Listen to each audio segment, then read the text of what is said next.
Hello there. I'm going to attempt to try to allow you to get into my head as it relates to how I'm thinking about the origin of pain.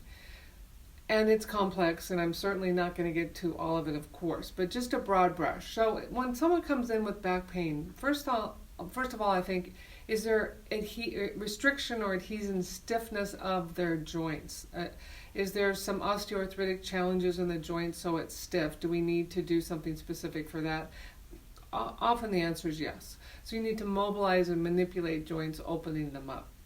Then you can have problems with the muscle itself. Maybe the muscle had some scar tissue, or we call it adhesions, because of trauma, and someone needs to stretch those out. So some soft tissue therapies address that nicely, massage, and some of the things we do in our clinic called active release technique.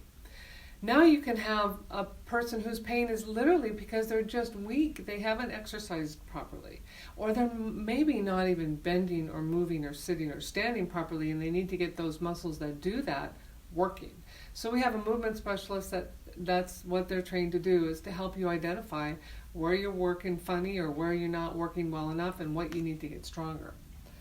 Now, to complicate things, sometimes you can have muscles that are turned off. They've been inhibited from trauma or stress.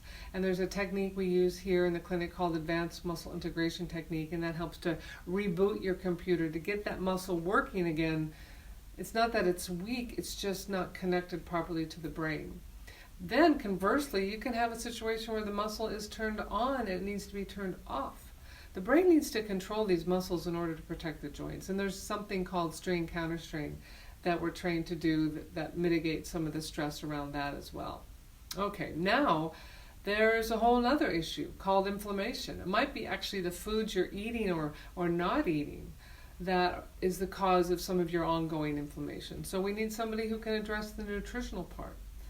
And then lastly, but certainly not least, is that whole influence of stress, anxiety, depression, nervousness, confusion about what's going on with you. And so each one of the providers that you'll be seeing pays close attention to those kinds of things. And sometimes, honestly, we need to send the patient out to get some good counseling in combination to the work that we're doing.